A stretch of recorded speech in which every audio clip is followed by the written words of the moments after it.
জান্নাতুল ফিরদাউস এই জন্য চাইতে বলা হয়েছে, ইদা সাআলতুমুল জান্নাত ফাসালুহুল ফিরদাউস, যখন আপনি আল্লাহর কাছে চাবেন জান্নাতুল ফিরদাউস কামনা করবেন, জান্নাতুল ফিরদাউস চাবেন। কারণ বনি আদমদেরকে যিনি জান্নাতুল ফিরদাউসের মালিক বানায় দিবেন তিনি কে? প্রিয় ভাইরা আমার, এই আয়াতে কারিমার শেষাংশ থেকে কয়েকটি শিক্ষা বলে শেষ করতে চাই।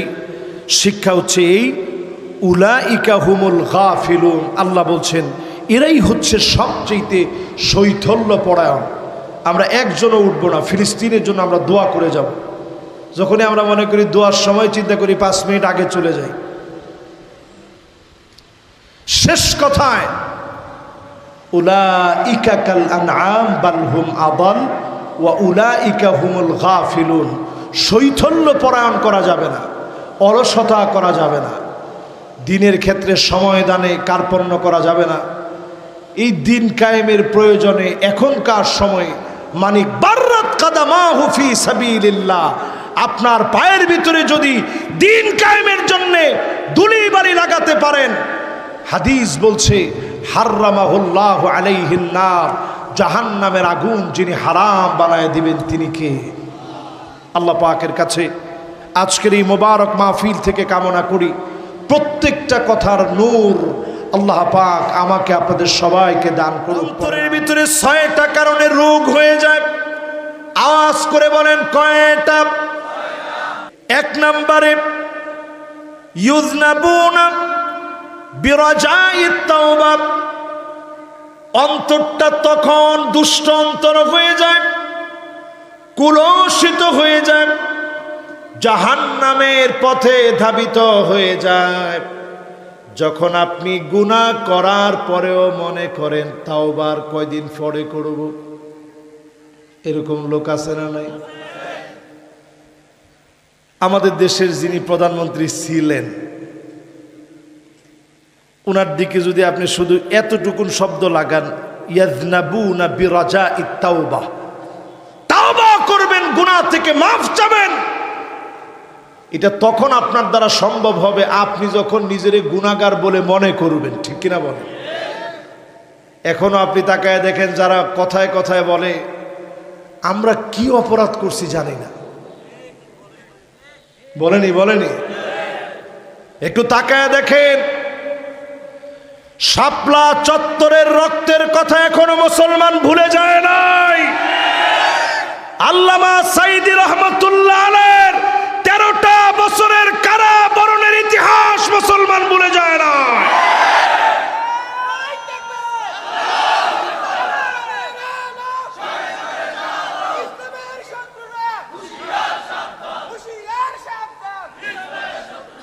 ইসলামের সাথে শত্রুতা করে খুব বেশিক্ষণ দুনিয়ায় কেউ টিকতে পারে নাই।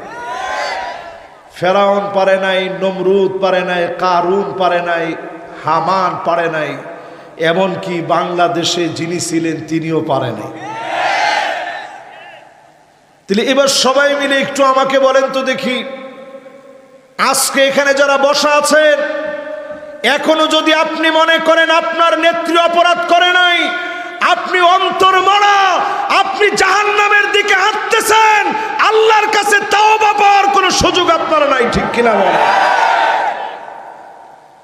নিজের যদি আপনি মনে করেন সত্যি আমি গুনাহ করছি, আমি অন্যায় করেছি, পাপ করে ফেলেছি, যদি আল্লাহর দিকে আসেন অন্তরের এই রোগ থেকে আপনি মাফ পাবেন। যিনি আপনারে মাফ করে দিবেন তিনি কে?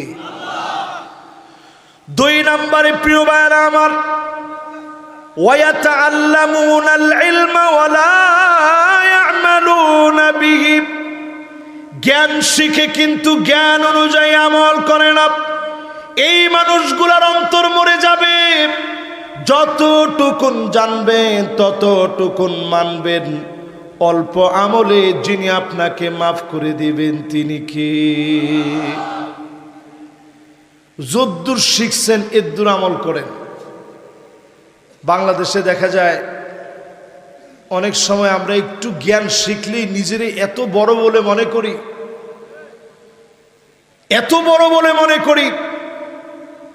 আরেকজন বক্তারে গাঁজাখোর বলতো আমার বিবেকে সামান্য একটু বাধে না। এরপরে কিছু বললেই দেখবেন বলে সর্বপ্রথম এ বিষয়ে আমি কথা বলেছি, এ বিষয়ে সর্বপ্রথম আমি বলেছি, আমার আগে কেউ বলে নাই। এই জাতীয় কথা যারা বলবে পরিষ্কারভাবে বুঝে নেবেন এটা এলেমের সাথে খেয়ানত, ঠিক কিনা বলে? এটা এলেমের সাথে অহংকার, এটা আপনার অন্তর জ্বালায় পুরায় দিবে। এই পথ ভালো নয়, এ পথ শয়তানের পথ, এ পথ কুলসিত পথ, এ পথ মানুষকে জাহান্নামের দিকে নিয়ে যায়, ঠিক কিনা বলে? এজন্য সজাগ থাকা লাগবে মুসলমান। এটাকে আরবিতে বলে আনানিয়া, বাংলায় বলে আমিত্ব। সবকিছুর মধ্যে শুধু আমি আমি আমি, এটা বাদ দেন, দিয়ে বলেন আমরা আমরা আমরা এবং তোমরা। মানুষকে প্রাধান্য দিয়ে কথা বলতে শিখেন, আপনি দেখবেন এই ধরনের অহংকার আমাদের অন্তর থেকে দূরীভূত হয়ে যাবে ইনশাআল্লাহ। পড়েন। এবার আসেন প্রিয় ভাইরা আমার 3 নম্বরে, ওয়াইদা আমিলু লা ইখলিসুন, যখন কোনো আমল করে ইখলাস থাকে না, শুধু লোক দেখানোর জন্য কাজ করে, এমন কাজের দ্বারা অন্তরগুলাকে যিনি কুলসিত বানায় দেন তিনি কি? এই জন্য যা করবেন, ছোট একটা গাছ লাগাইছেন,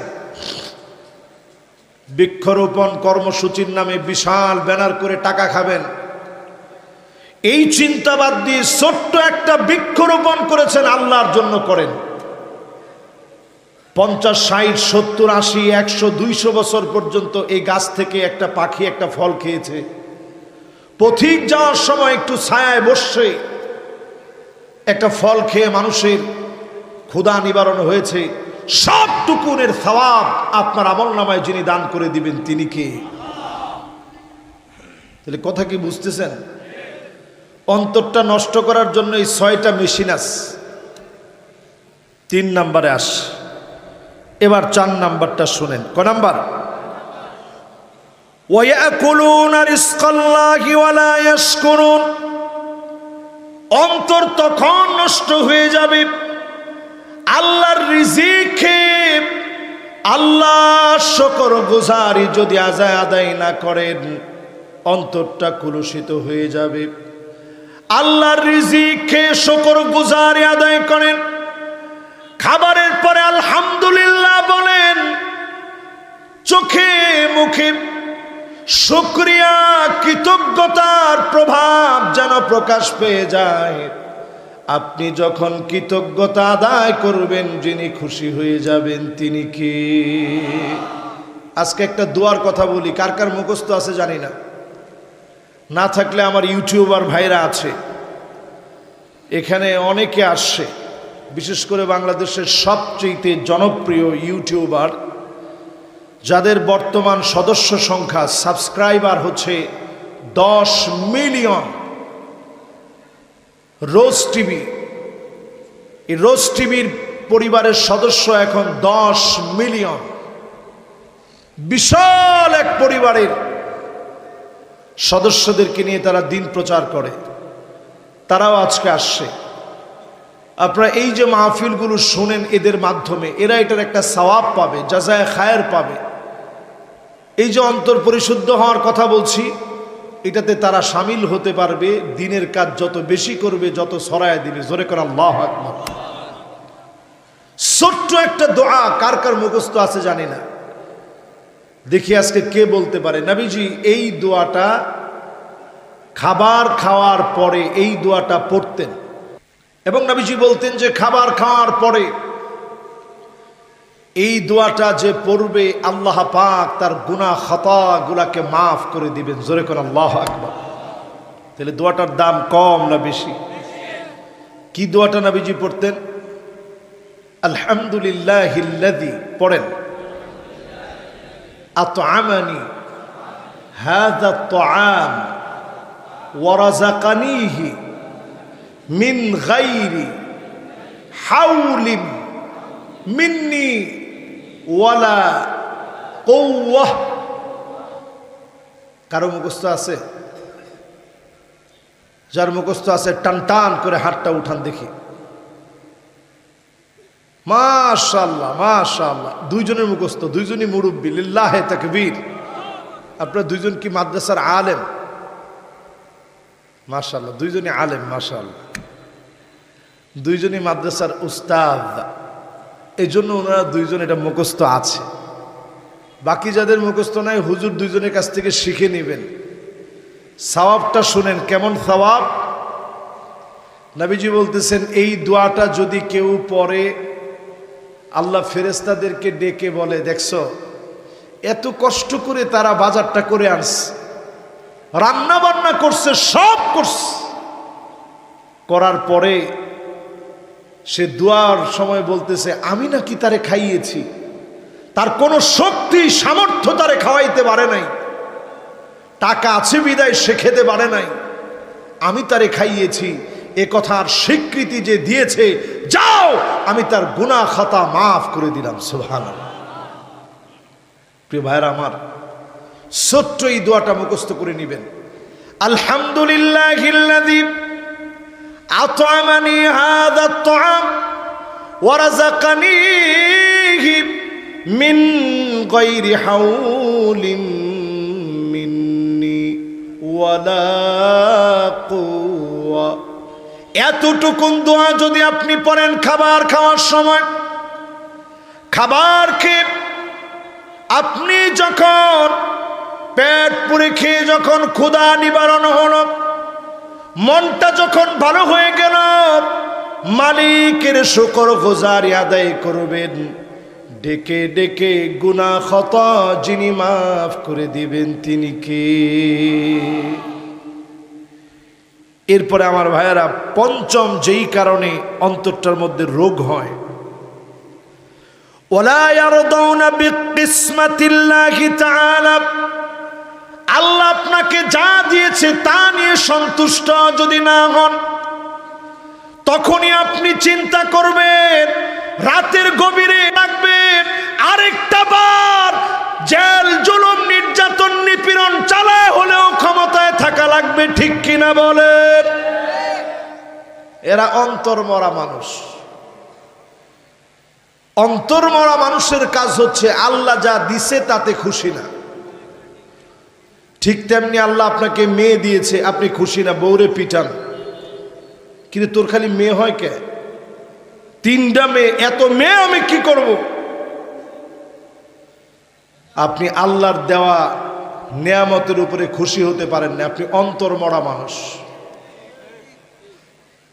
ঠিক তেমনি আজকে আল্লাহ যে সুযোগ দিয়েছে, এই সুযোগ দেওয়ার পরে এই সুযোগ যদি আপনি কাজে না লাগান, আপনি যদি মনে করেন ক্ষমতা আল্লাহ এমনি এমনি দিবে, আপনি অন্তর মরা মানুষ।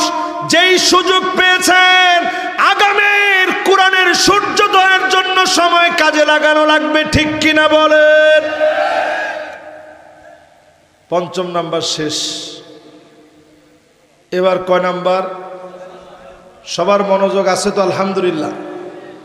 আমি দেখতেছি একেবারে শেষ পর্যন্ত সবাই মনোযোগ নিয়ে শুনতেছেন, এটাই ভালো লাগার বিষয়, আবেগের বিষয়। এবার 6 নাম্বারটা শোনেন, কি কারণে আমাদের অন্তরটা কালো হয়ে যায়। 6 নাম্বার কারণ হলো ইয়াদফিনুনা মাউতাহুম ওয়ালা ইয়াতাবিরুন। 6 নাম্বার যেই কারণে অন্তরটা কালা হয়ে যায়, অন্তরটা অন্ধ হয়ে যায়, অনুধাবন শক্তি চলে যায়, জাহান্নামের ভয় আপনার অন্তরে আসে না। 6 নাম্বার কারণ হলো মৃতদেরকে দাফন করার শিক্ষা নেও না। ঠিক নেই? এটা বেশি সুর দিয়ে বলছি তো আপনারা তাল পান নাই। মৃতদেরকে দাফন করেন ঠিক, কিন্তু সেখান থেকে শিক্ষা নেন না। এই যে কিছুদিন আগেও আমি নরসিংদীর ছেলে, আমার এলাকার মন্ত্রী ছিল নুরুল মাজিদ হুমায়ুন, মারা গেছে।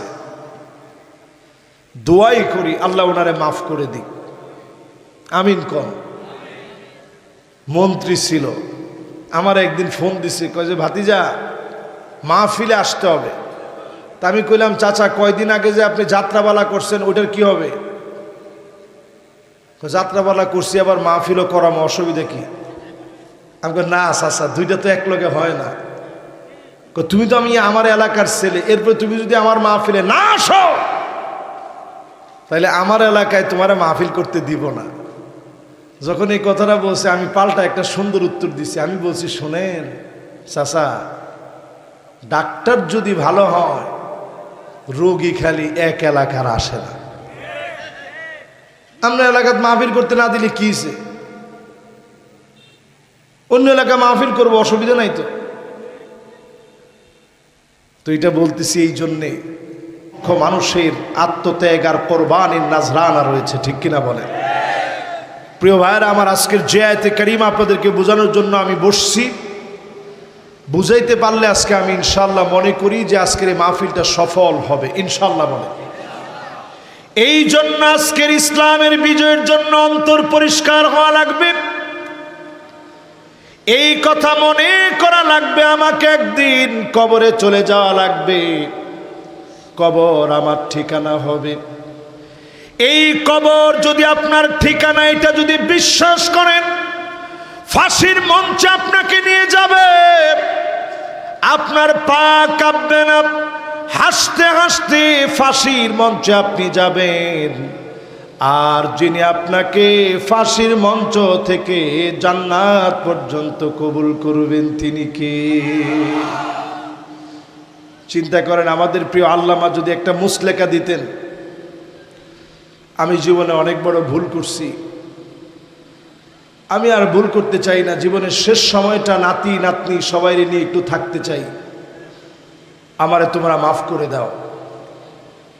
অবশ্যই ওনাকে মাফ করে দেওয়া হতো, কিন্তু তিনি এই জাতির কাছে কলঙ্কিত একজন মানুষ হয়ে থাকতেন, ঠিক কিনা বলেন? আমেরিকার ভিসা থাকা সত্ত্বেও আমাদের নেতারা পালায় যায় নাই।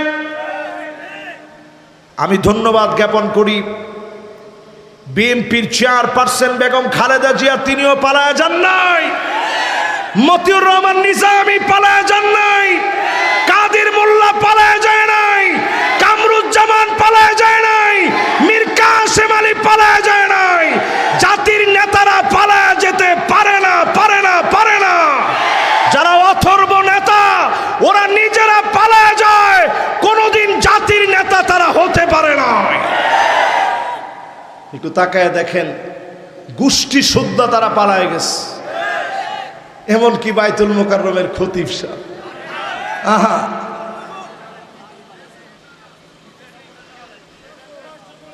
এই যে পালায় গেছে। আহারে, আপনারা তো হাসতেছেন, আমিও হাসতেছি, কিন্তু এর চিতে লজ্জা। আপনি চিন্তা করতে পারেন, একটা দেশের বাইতুল মোকাররম, একটা দেশের জাতীয় মসজিদ, ওই মসজিদের খতিব পর্যন্ত পালায় যেতে হয়। যখন মানুষ জুলুম করে, ওই জালেমের সাক্ষী যারা হয় তাদেরকেও যিনি ছেড়ে দেন না তিনি কে?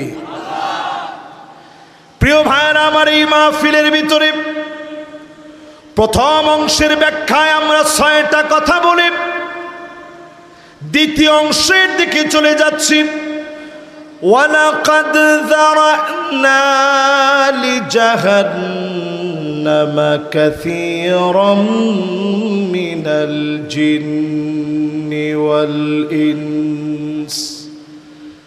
মানুষের ভিতর থেকে আর জিনদেরকে অবশ্যই জাহান্নামের জন্য, যাদেরকে জাহান্নামের দিকে চলার পথকে যারা নিশ্চিত করে নিয়েছে, ওই সমস্ত মানুষের অন্তর থাকবে ঠিকই, অন্তর দিয়ে তারা ভাববে না।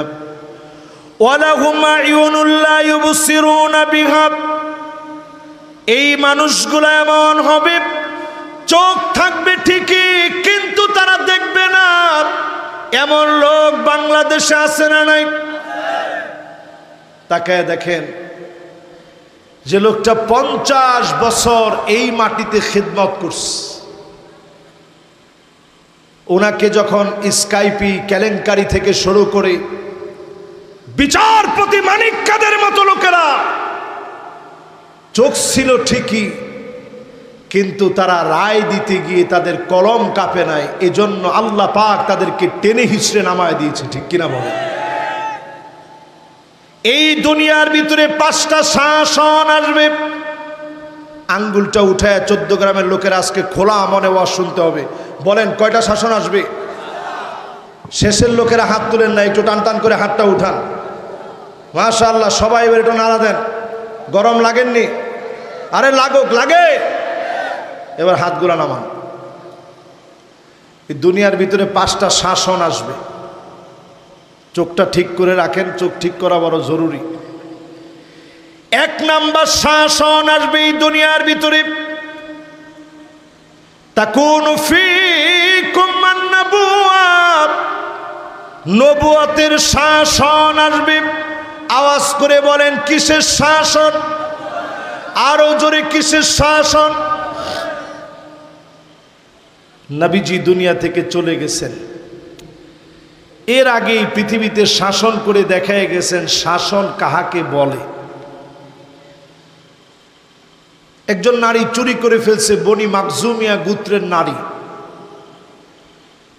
সবাই মিলে বলা বলি করতেছে যে এত সম্ভ্রান্ত ফ্যামিলির নারী হাত কেটে দিলে বিরাট বিশৃঙ্খলা লেগে যাবে। সাহাবায়ে কেরাম সবাই বসে পরামর্শ করলো কি করে এটাকে একটু মিনিমাইজ করা যায়। নবীজির কাছে গিয়ে কে বলবে যে নবী একটু যদি লাঘব করে জরিমানা আদায় করে ছেড়ে দিতেন। সবাই উসামাকে বেছে নিয়েছে, বয়সে অল্প, নবী খুব আদর করে, কারণ নবীজির পালক পুত্রের সন্তান, নবীজির নাতি, নবীজিকে দাদা দাদা বলে ডাকত। আল্লাহর নবীর কাছে উসামা আসলেন, ডাক দিয়ে বলে দাদাজি,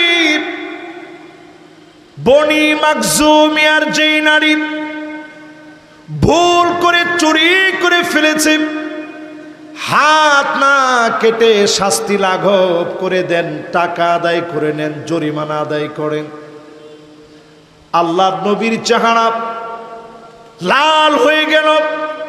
নবীজি সাহাবীদেরকে ডেকে ভাষণ দিয়ে বললেন, লাউ ফাতেমা বিনতে মুহাম্মদ, আমার মেয়ে ফাতেমা যদি চুরি করে ফেলতো, লাকাতাতু ইয়াদাহা, এক কূপে ফাতেমার হাত আমি কেটে দিতাম। বলেন আল্লাহু আকবার। এর নাম শাসন। এর নাম কি? হযরত ওমর রাদিয়াল্লাহু তাআলা আনহুর ঠিক যখন পেট দিয়ে খাবার খাওয়ালে বের হয়ে যাচ্ছে, কয়েকজনের কাঁধে তিনি ভর দিয়ে একটু দাঁড়াইলেন, দাঁড়ায় সবার কাছে মাফ চাইলেন আর বললেন, ফালিয়াক্তাসু মিন্নি ক্বাবলাল কিসাস ইয়াউমাল কিয়ামাহ, আমি ওমর যদি কারো উপরে অন্যায় করে থাকি, আমি আর বেশিক্ষণ মনে হয় দুনিয়ায় নাই, এখনই আমার কাছ থেকে প্রতিশোধ নিয়ে না। যদি কোনো অন্যায় করে থাকি, অবিচার করে থাকি, আমি ওমরের কাছ থেকে প্রতিশোধ না। সবাই থমথমে হয়ে গেল। হযরত ওমরের বক্তব্যে চারদিক থমথমে হয়ে গেল। একটা বার কল্পনা করেন, ছুরি দিয়ে আঘাত করেছে, নারী বুড়ি গুলা কেটে গিয়েছে, তখনও দাঁড়ায় জনগণের হকের কথা তিনি ভাবলে। এর নাম হচ্ছে বিচার। এই পৃথিবীতে 5টা শাসন আসবে। 1 নাম্বার শাসনের নাম নবুয়তের শাসন। নবীজি চলে গেলেন, কিয়ামত অবধি আর কোন প্রকার নবী কিংবা রাসূল এক মুহূর্তের জন্য শাসন করার জন্য এই পৃথিবীতে আর আসবে। 2 নাম্বার শাসন নবীজি বলে গেলেন, সুম্মা তাকুনু খিলাফাতান আলা মিনহাজি নবুওয়া, আলা মিনহাজিন নবুওয়া। 2 নাম্বার শাসন আসবে কোরআন সুন্নাহ অনুযায়ী এই জমিনের ভিতরে খুলাফায়ে রাশিদিনরা শাসন করবে। ওই শাসনকে যিনি সম্মানিত বানায়া দিয়েছেন তিনি কে? 32 বছর 6 মাস এই শাসন ছিল।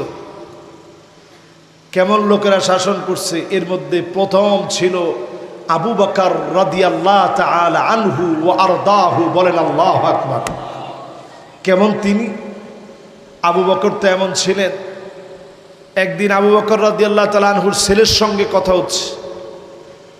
আব্দুর রহমান বলতেছে, আব্বা, বদরের প্রান্তে আমি কিন্তু কয়েকবার ঘুরে ফিরে আপনারে পাইছি, কিন্তু আপনার গায়ে আঘাত করি নাই, আপনি আমার বাপ। বদরে আবু বকর রাদিয়াল্লাহু তাআলা আনহুর ছেলে ইসলাম গ্রহণ তখনও করে নাই। আবু বকর ডাক দিয়ে বলে, ওয়াল্লাযী নাফসি বিয়াদিহি, ওই আল্লাহর কসম যার হাতে আমি আবু বকরের প্রাণ, বদরের প্রান্তে একবারের জন্য তোমাকে যদি পেতাম, আমি একটা মুহূর্ত ভাবতাম না তুমি আবু বকরের সন্তান। একটা বার ভাবতাম না তুমি আমার কলিজার টুকরা, নয়নের মণি। ইসলামের তরবারি দ্বীপ এক কোপে তোমার গর্দান উড়ায় দিতাম।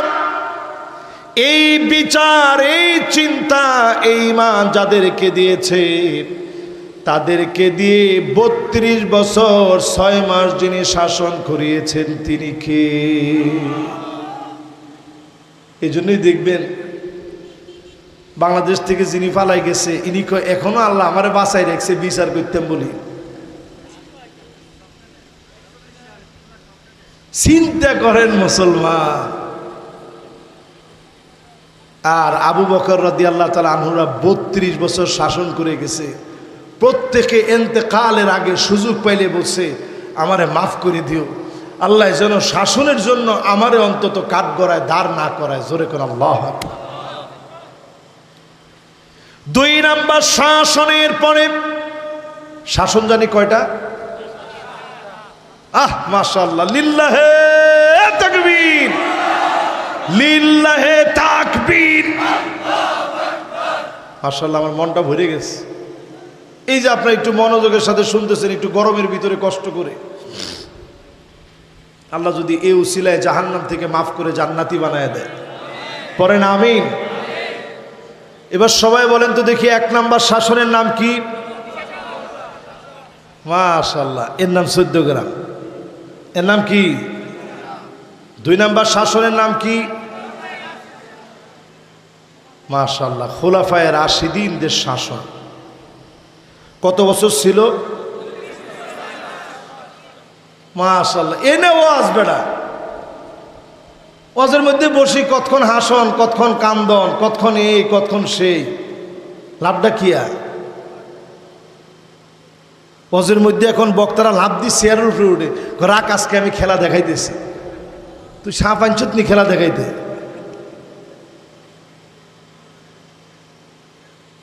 এই জন্য আল্লাহর হস্তে ওয়াজটারে যেটা মনে সেটা মনে করিয়েন না। দুনিয়ার সময় দিন দিন কমে যাচ্ছে। আমি এই ওয়াজটা যখন বাংলাদেশে এক সময় করতাম, অনেকে কইতো এই হুজুর কি আমার ডাকি লয়ে এসে। এমনকি টেলিভিশনে একবার আমাকে নিয়ে যখন একটা নিউজ করা হলো, পরে আমি আবার টেলিভিশনে প্রোগ্রাম করতে যাওয়ার পর আমি তাদেরকে বললাম যে আমারে নিয়ে তো এই কয়েক বছর আগের এই বিষয়টা নিয়ে আপনারা নিউজ করলেন, এখন তো এই নিউজগুলো রেগুলার আপনারা দিচ্ছেন, কারণটা কি?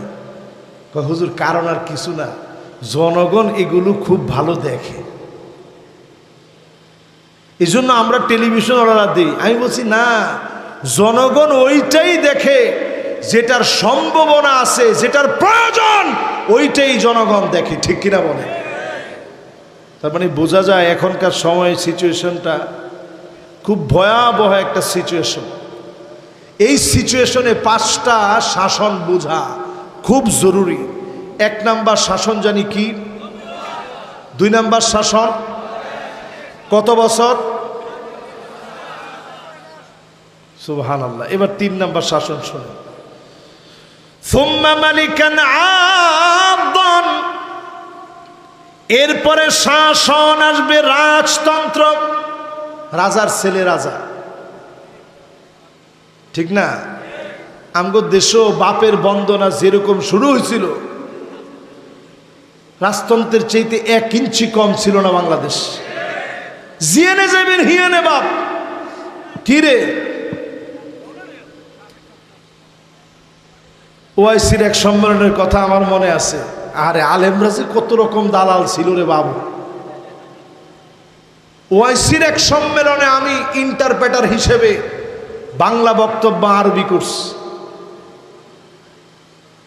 তো আরবি করার পরে যখন বারবার বলতেছে জাতির পিতা, আমি আস্তে করে শব্দটা চেঞ্জ করে দিছি। আমি সুকৌশলে চেঞ্জ করে বলছি হুয়াল কায়েদ ওয়ার রায়েদ লিশাবিল বাঙ্গালি, বাঙালি জাতির নেতা। আমি একবারও কই না পিতা, আমি কইছি নেতা। কিন্তু কেউ বুঝে নাই, একজনও বুঝে নাই। সবাই তো কয় না মাশাআল্লাহ হুজুর অনুবাদটা তো সুন্দর করে করছে। কিন্তু এরাবিয়ানরা এরা তো বুঝছে। এরা আমারে তখন বলতেছে মাশাআল্লাহ আহসানত, ওয়ালাইসা আবুনা সাইয়্যিদনা ইব্রাহিম আলাইহিস সালাম, উনি আমাদের জাতির পিতা নয়, আমাদের জাতির পিতা ইব্রাহিম আলাইহিস সালাম। বলেন আল্লাহু আকবার। বাংলাদেশি একজন আলেম সে আইসা আমারে বলতেছে কেউ একবারও তো আপনি জাতির পিতা কন নাই। আমি কইতে ঠিক আছে, আমি আবুল বাঙ্গাল কই নাই, আমি তো জাতির নেতা কইছি। আমনি গিয়া ফিতা কইতেন, অসুবিধা কি ছিল? আপনি অনুবাদ করলেন না কিনলে?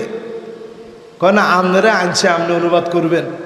এটা তো অনেক চিন্তা ভাবনা করে তারা দিছে, সবারে দিয়ে এই অনুবাদ হবে না। 21টা দেশের প্রতিনিধি আসছে, ওই জায়গায় অনুবাদ করবেন। অনেক চিন্তা ফিকির কইরা তারপরে ওই জায়গায় অনুবাদ করতে দিস। অনুবাদ করতে দেওয়ার পরে কেন আমি আবুল বাঙ্গাল বলি নাই, এটা কারো মনে না লাগলেও দালাল প্রকৃতির ওই হুজুরের মনে ঠিকই লেগে গেছে, ঠিক কিনা বলে? ওই হুজুরি আলোচনা শুনলে ঠিকই বুঝবি। এবার একটু আপনারা আমার সাথে সাথে বলেন, শাসন হচ্ছে নবুয়াত, এরপরে কি? মাশাআল্লাহ, এরপরে কি? এই জমিনের ভিতরে রাজতন্ত্র ছিল 1000 বছর ধরে। রাজতন্ত্রের ভিতরে ভালোও ছিল, খারাপও ছিল। আমাদের ভিতরে এমন শাসন ছিল, আল্লাহ এটা বলতে গেলে চোখে পানি চলে আসে। তারিক বিন জিয়াদ 711 সালে তিনি তানজা নামক অঞ্চলে জন্মগ্রহণ করেছিলেন। তানজা হচ্ছে মরক্কে, আটলান্টিক মহাসাগরের নিকটবর্তী জায়গায় তিনি জন্মগ্রহণ করলেন। বারবারি সম্প্রদায়ের লোক ছিলেন। এক প্রাণবন্ত যুবক 7000 লোককে একত্রিত করছেন। কত হাজার? প্ল্যান প্রোগ্রাম হচ্ছে ইউরোপে কালেমার পতাকা উড়াতে হবে। বলেন আল্লাহু আকবার। জীবন বাজি রেখে 7000 সৈন্যবাহিনী নিয়ে তারিক বিন জিয়াদ সেই আটলান্টিক মহাসাগরের উত্তাল ঢেউগুলা পাড়ি দিয়ে যখন যাচ্ছিলেন, সামনে তাকায় দেখে খ্রিস্টান সব সৈন্যগুলা দাঁড়ায় আছে। তিনি হিম্মতওয়ালা, জীবন বাজি রাখা 7000 মুসলিম সৈন্য বাহিনীদেরকে ডাক দিয়ে বললেন, ও ভাইরা, তাকায় দেখো সমুদ্রের কি বড় বড় ঢেউ। সামনের দিকে সৈন্যবাহিনী, পালাবার মতো কোনো জায়গা নাই। লা মালজা ওয়ালা মানজা মিনকা ইল্লা ইলাইক। আজকে যাওয়ার মতো কোনো জায়গা নাই। হিম্মত নিয়ে জীবন দেওয়ার জন্য প্রস্তুত হও। হুঙ্কার যখন দিলেন, খ্রিস্টানরা বলতেছিল আমরা দেখতেছিলাম কদর আইনা মা তারিক বিন জিয়াদ কওমুন লাউ আরাদু আইয়াখলা আল জাবাল লা খালাউ।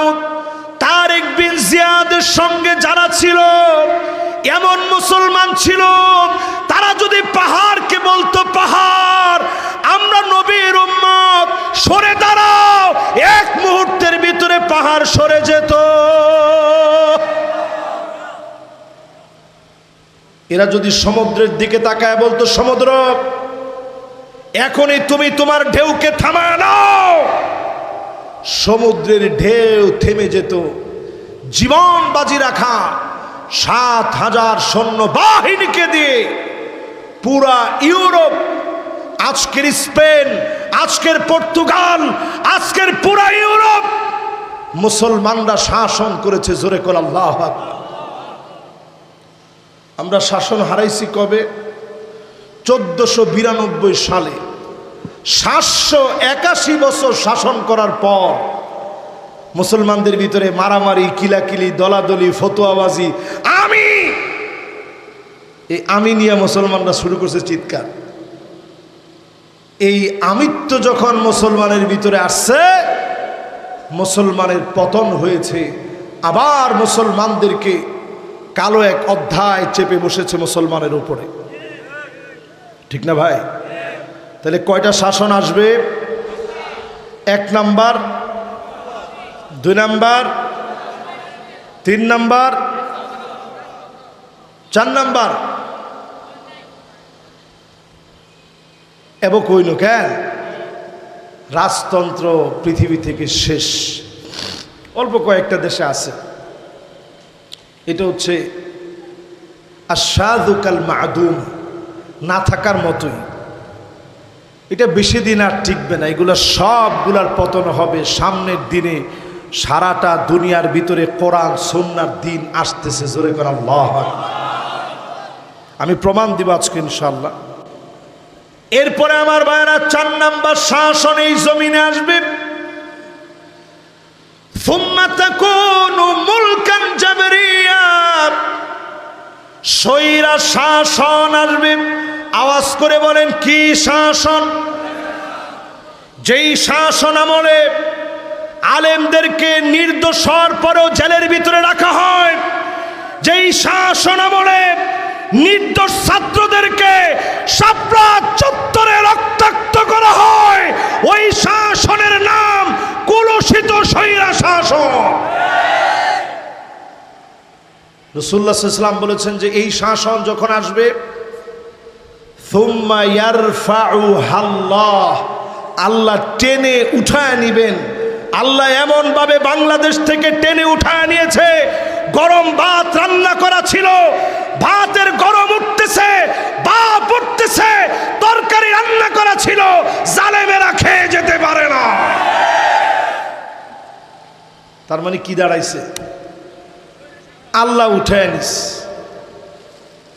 বাংলাদেশে এই ঘটনা ঘটেছে কয় তারিখ? 5ই আগস্ট।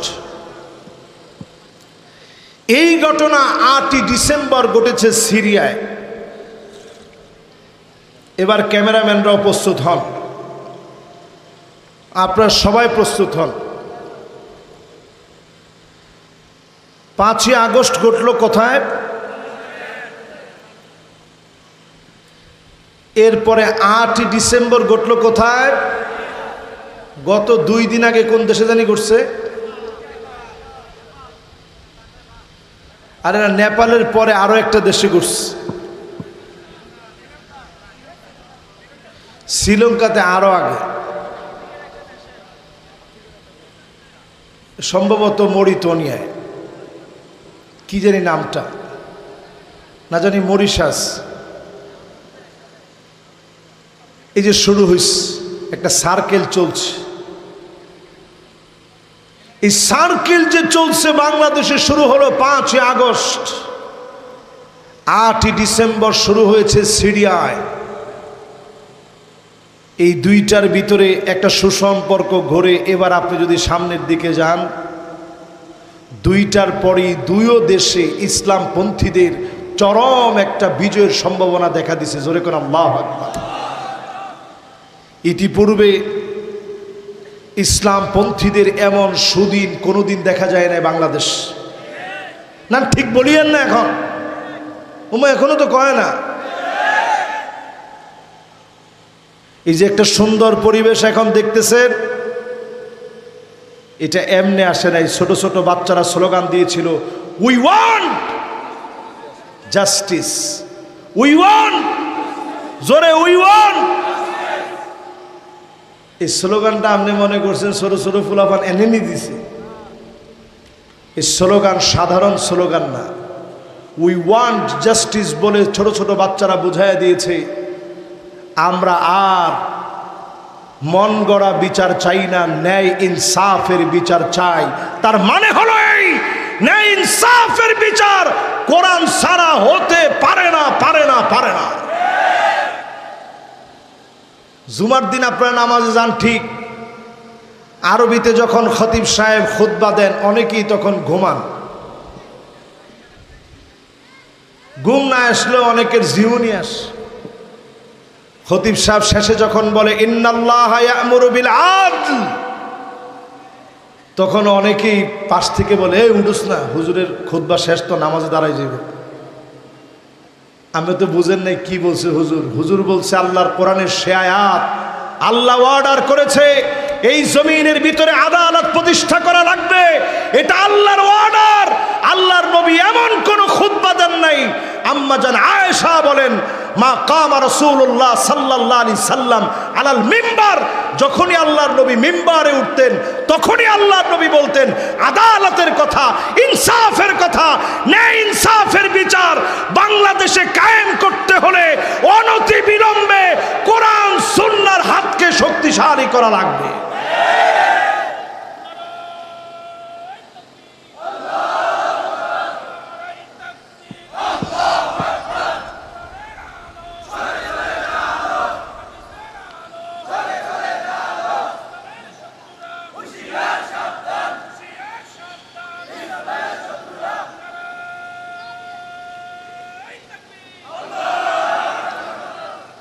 আমি একটু কষ্ট পাইলাম, এখনো আপনারা ঘরে ঘরে জ্বালান কিনলে কিনলে, এতদিনেও ঘরে ঘরে জ্বলবে। একজনের স্লোগানটা সঠিকভাবে দিবেন, একেবারে পুরা মাহফিল থমথমে হয়ে যাবে। দেন তো দেখি।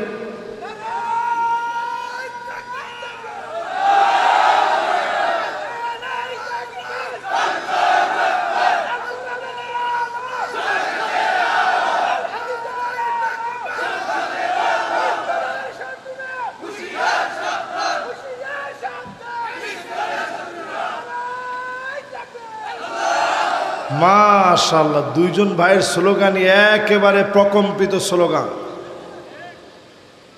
এই জায়গায় জালেমরা আরো ব্যর্থ হয়েছে, একটা স্লোগানও মানুষের কাছ থেকে কেড়ে নিতে পারে না। বহুত মারছে, বহুত মামলা দিছে, কিন্তু নারায়ে তাকবীর স্লোগান গলা থেকে যায় না। বাড়ছে না ভাই? আলহামদুলিল্লাহ। কন এবার একটু আপনারা কন, কয়টা শাসন এই জমিনে আসবে? তাহলে 4 শাসন, একেবারে বলতে গেলে জমিনের শেষ প্রান্তে 4 শাসন, ঠিক না? বাকি আছে কয়টা?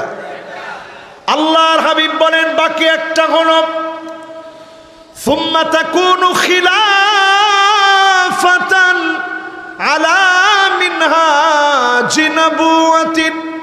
এই জমিনে আবার কোরআন হাদিসের বিচার আসবে, ন্যায় ইনসাফের বিচার কায়েম হয়ে যাবে।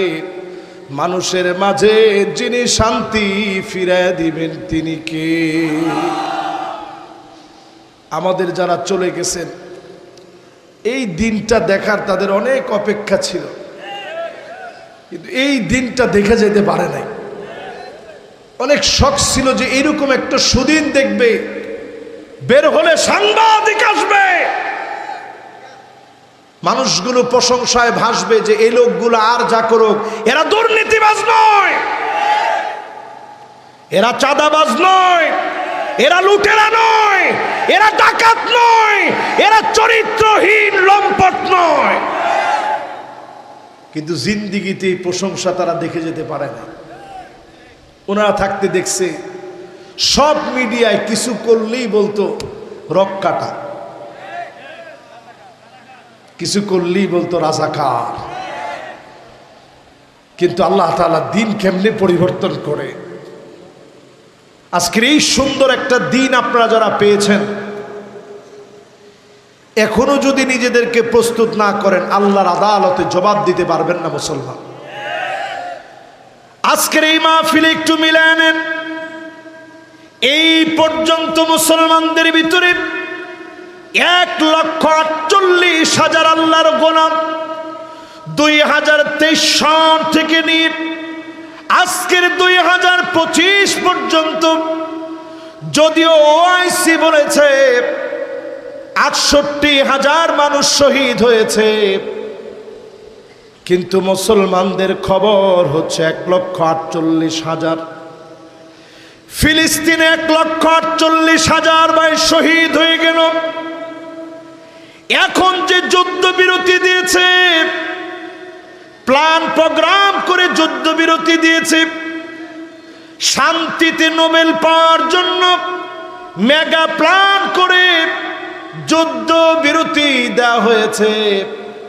মুসলমানদেরকে আবার ঘুম পড়ানোর জন্য দেওয়া হয়েছে। আজকে একটু চিন্তা করে দেখেন, সারা দুনিয়ার মুসলমানদের যে হিম্মত জাগ্রত হয়ে উঠেছিল, ছোট ছোট বাচ্চারা পর্যন্ত 7 আপ দেখলে থুতু মেরেছে, ঠিক কিনা?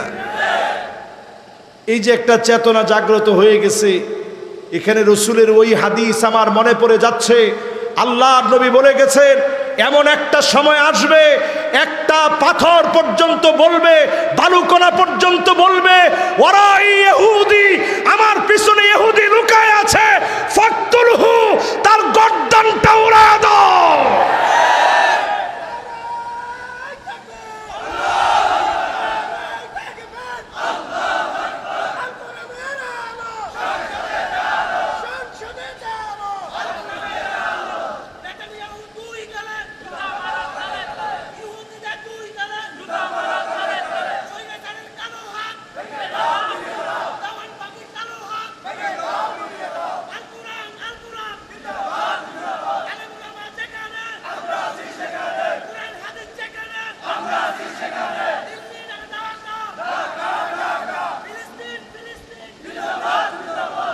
সুবহানাল্লাহ, আল্লাহু আকবার। আমার দিলটা ভরে গেছে। আমরা বাংলাদেশে বসে ফিলিস্তিনের পক্ষে যে স্লোগান দেওয়া হলো, আল্লাহর কসম, ফিলিস্তিনের বর্ডারটা যদি আমার দেশের সাথে হতো, আমার দেশের একটা দুইটা ছেলে নয়, লাখো লাখো গোলাম কামানের সামনে গিয়ে টান টান করে বুকটা পেতে দিয়ে আল্লাহর জমিনে রক্তগুলা ঢেলে দিয়ে ফিলিস্তিনের মাটিকে উদ্ধার করে ছাড়তো, ঠিক কিনা বলে? এটা তারা বুঝে। বাংলাদেশ যে একটা চেতনার দেশ, এটা তারা বুঝে।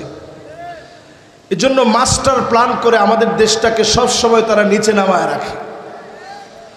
আমাদের দেশটা এমন একটা দেশ, এই দেশে বদ্বীপের মতো দেশ, যার চারপাশে অমুসলিম দিয়ে ভরা, কিন্তু এই দেশের সবচেয়ে বড় সম্পদ হচ্ছে কালিমাতুন তাইয়্যিবা, লা ইলাহা ইল্লাল্লাহু মুহাম্মাদুর রাসূলুল্লাহ।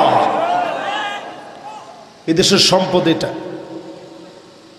এদেশের সবচেয়ে বড় সম্পদ এটা। এটা টের পাবেন যদি কোরআন সুন্নাহ এই দেশে এস্টাবলিশড হয়। আপনি লিখে রাখেন, 10 টাকা সের চাল খাওয়াবে বলে অনেকে ফেল হয়েছে, কিন্তু আজকের মাহফিল রেকর্ড থাকবে। ইসলাম যদি কোরআন সুন্নাহ দিয়ে রাষ্ট্র পরিচালনা করা যায়, বাংলাদেশে বেকারত্বের সমস্যা আগামী 3 বছরের ভিতরে মুছে যাবে, মুছে যাবে, মুছে যাবে ইনশাআল্লাহ। বলেন, আবার বলেন ইনশাআল্লাহ। এই হচ্ছে আমার ভাইয়েরা। দেখেন হুজুর ইনশাআল্লাহ বলতে, আমার কথার ভিতরে বলছিলাম যে আল্লাহই করে দিবে, কিন্তু ইনশাআল্লাহ বলাটা কত জরুরি। ইনশাআল্লাহ বলে দিস, তাহলে সবাই মিলে আবারও বলি ইনশাআল্লাহ। প্রিয় ভাইয়েরা আমার, ফিলিস্তিন আগামী দিনে কেমন হবে?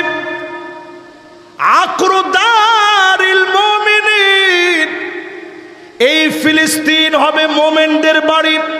মোমেনরা ফিলিস্তিনে ছুটে যাবে, বিজয়ের লক্ষ্যে নামবে, মোমেনদেরকে দিয়ে ফিলিস্তিন বিজয়ী হবে। বলেন আল্লাহু আকবার।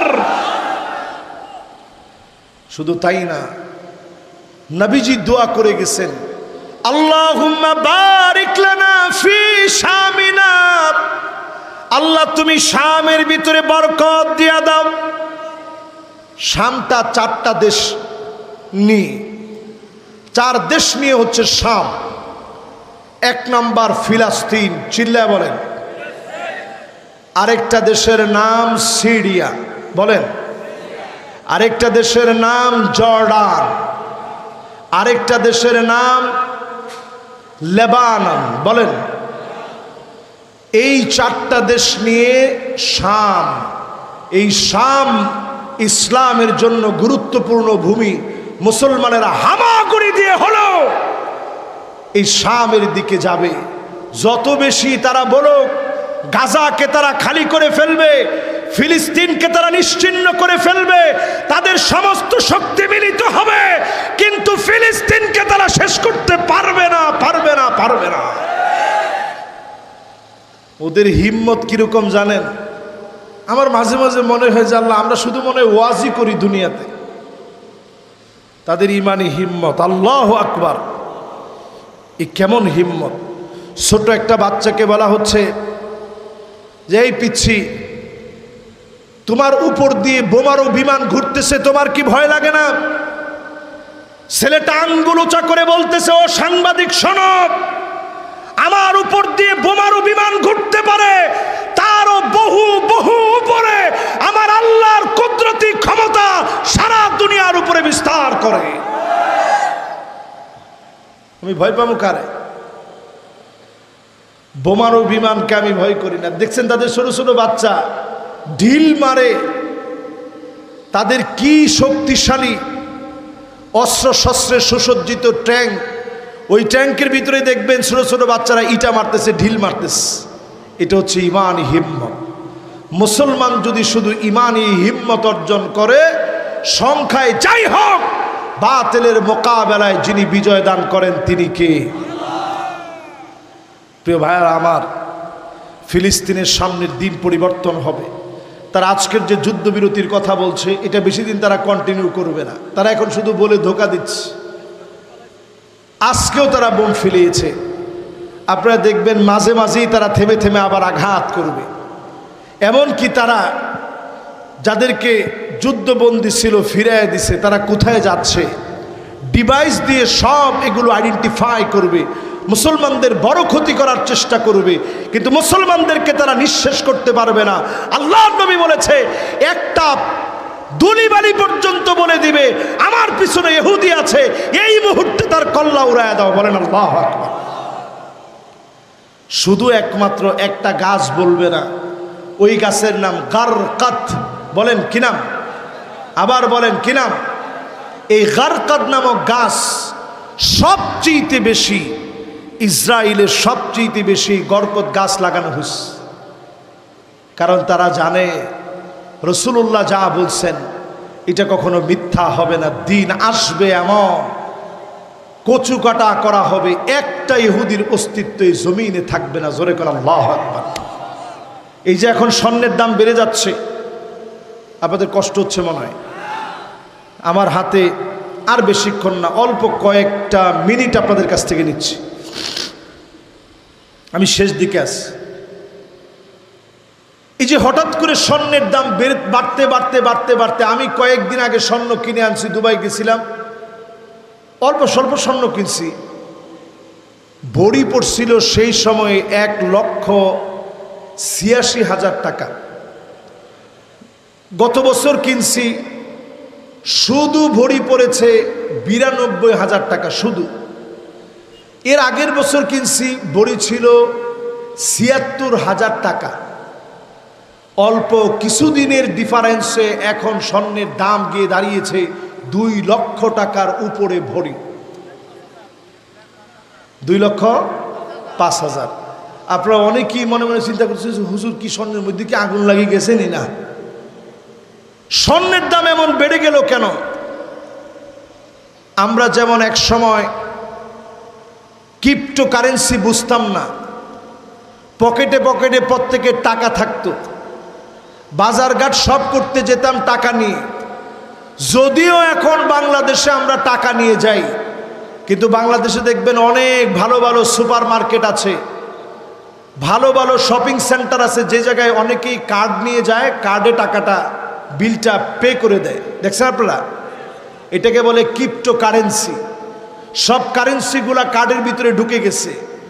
এখন স্বর্ণের যে বারগুলো ছিল, এই বারগুলো সব ইহুদিরা স্টক করতেছে, আর তার বিনিময়ে শুধু ইন্টারনেটে, ওয়েবসাইটে, ডিজাইনে টিটি বার, দেখতে হুবহু স্বর্ণের বারের মতো, এরকম টিটি বার মুদ্রা আকারে, যেভাবে টাকা বাদ দিয়ে আপনার মুদ্রা, আপনার টাকা, আপনার ডলার যেভাবে কার্ডের ভিতরে ভরে দিয়েছে, এখন স্বর্ণটাও ডিসপ্লের ভিতরে দিয়ে দিয়েছে।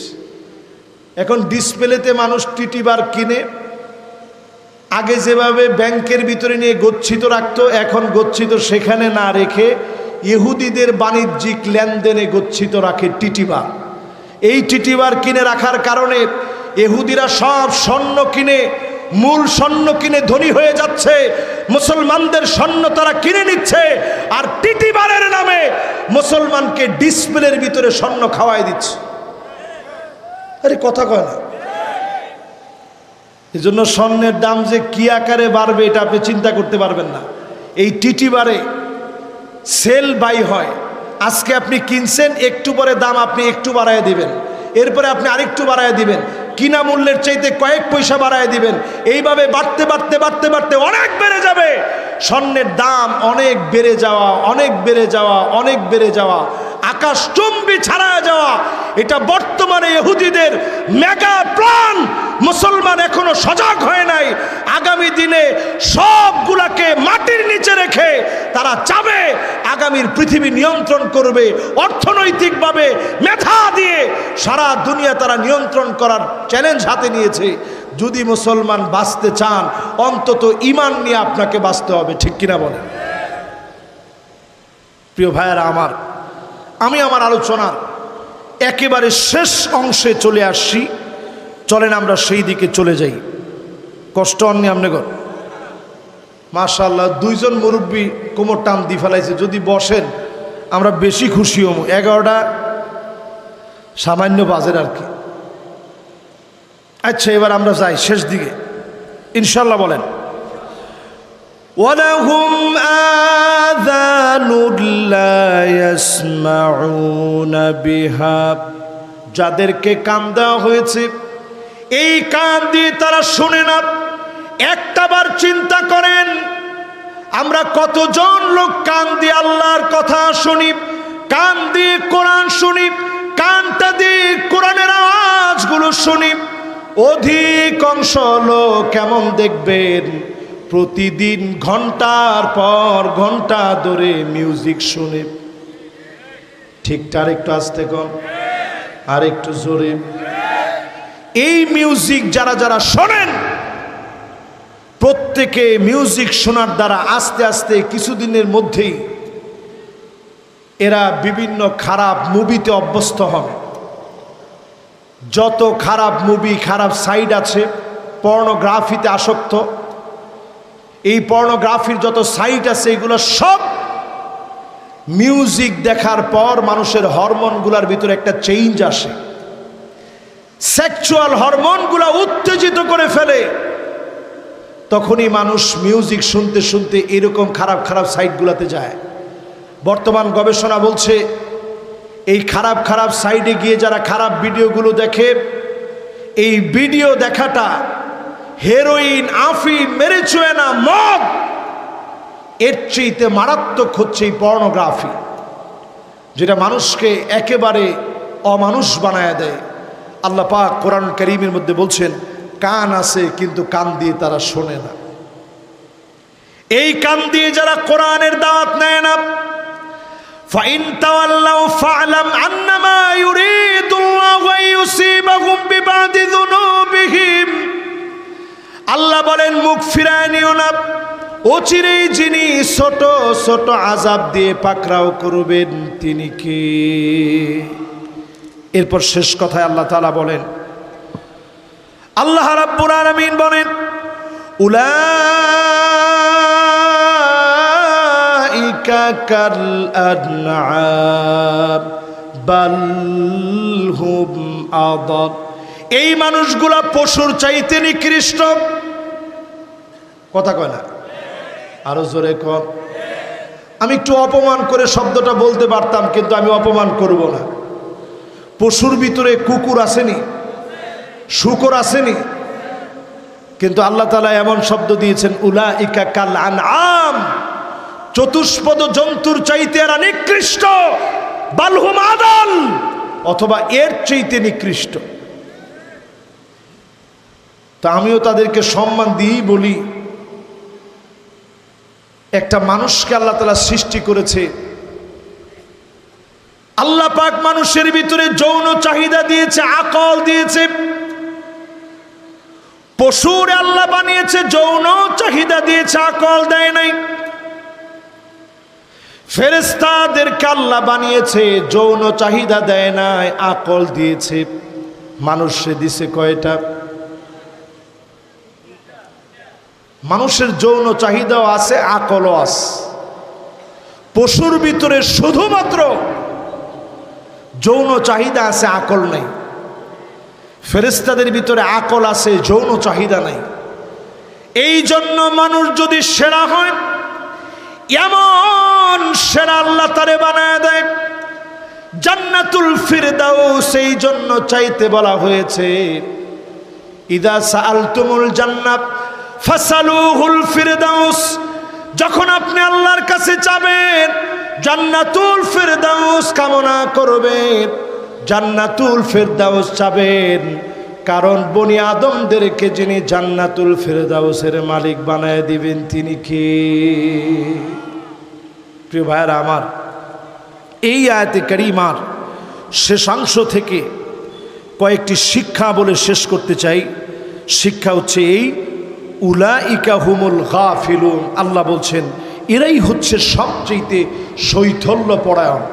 আমরা একজনও উঠবো না, ফিলিস্তিনের জন্য আমরা দোয়া করে যাব।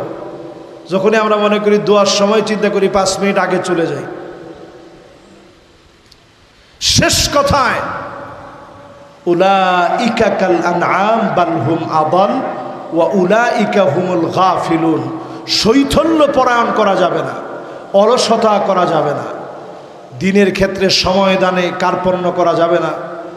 এই দিন কায়েমের প্রয়োজনে এখনকার সময়ে মানিক বাররাত কাদামাহু ফি সাবিলিল্লাহ, আপনার পায়ের ভিতরে যদি দিন কায়েমের জন্য দুলি বাড়ি লাগাতে পারেন, হাদিস বলছে হাররামাহুল্লাহু আলাইহিন নার, জাহান্নামের আগুন যিনি হারাম বানায় দিবেন তিনি কে? আল্লাহ পাকের কাছে আজকের এই মোবারক মাহফিল থেকে কামনা করি প্রত্যেকটা কথার নূর আল্লাহ পাক আমাকে আপনাদের সবাইকে দান করুক। পড়েন আমিন।